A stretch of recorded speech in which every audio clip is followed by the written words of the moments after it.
डरे सुदामा मंदिर देख डरे सुदामा मंदिर देख डरे सुदामा मंदिर देख डरे सुदामा मंदिर देख डरे सुदामा कहाँ गई मोरी राम झुबड़िया कहाँ गई मोरी राम झुबड़िया कौन विपत्ति उतरे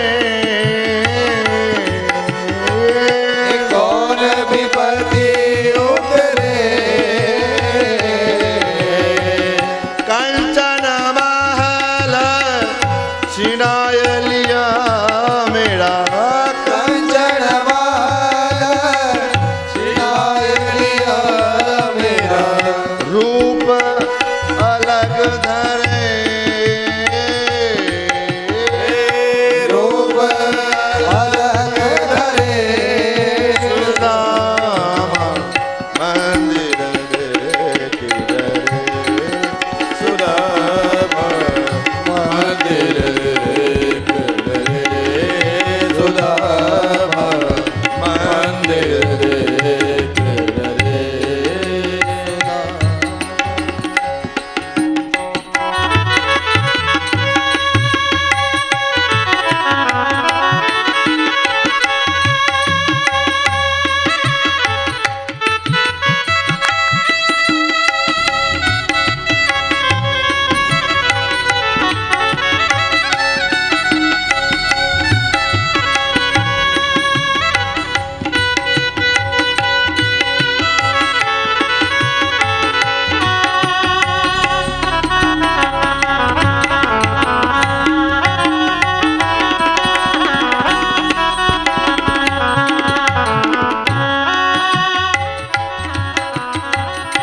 चारों पदार्थ रचा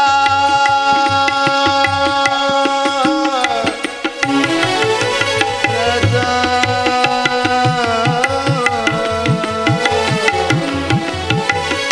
चारों पदार्थ रचा भवन में दीनानाथ हरे दीनानाथ हरे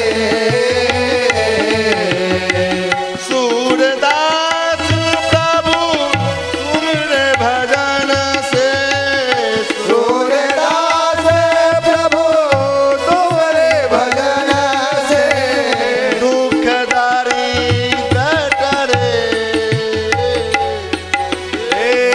दुख दारिद्र हरे सुदामा मंदिर देख डरे सुदामा मंदिर देख डरे सुदामा मंदिर देख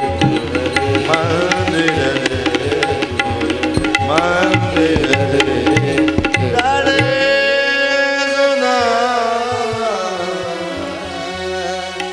महाराज देखा तब तक ब्राह्मणी आई। अरे महाराज ये सब आपके द्वारकाधीश कृष्ण की कृपा का परिणाम है प्रभु।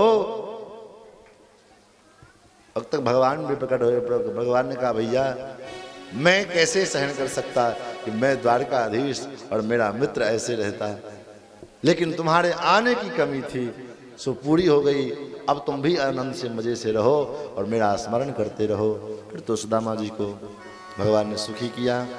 किस कारण से? बोले भजन के प्रभाव से। फिर आगे कई चर्चाएं आती हैं, बहुत सारी कथाएं भी हैं बची हुई, क्या करें सबको कह पाना बड़ा मुश्किल है, तब तो रात भर समय देना पड़ेगा। इधर भगवान ने अब देखा कि मेरे बच्चे जिस धरती का भार हरण करने के लिए मैं पृथ्वी पर अवतार लेकर के आया हूँ था, अब मेरे ही बच्चे इस पृथ्वी के भार बनते जा रहे हैं। तो क्या किया, अपने ही बच्चों को, अपने वंश को दुर्वासा जी के द्वारा श्राप दिलवा करके सर्वनाश होने का श्राप दिलवाया है। और उसके बाद पिता को वसुदेव जी महाराज को नारद जी के पास नारद जी को भेजे समझाने के लिए। और उसके बाद नारद जी ने वसुदेव जी को यदु और नवयोगेश्वर का संवाद समझाए, निमि और नवयोगेश्वर का संवाद सुनाया है।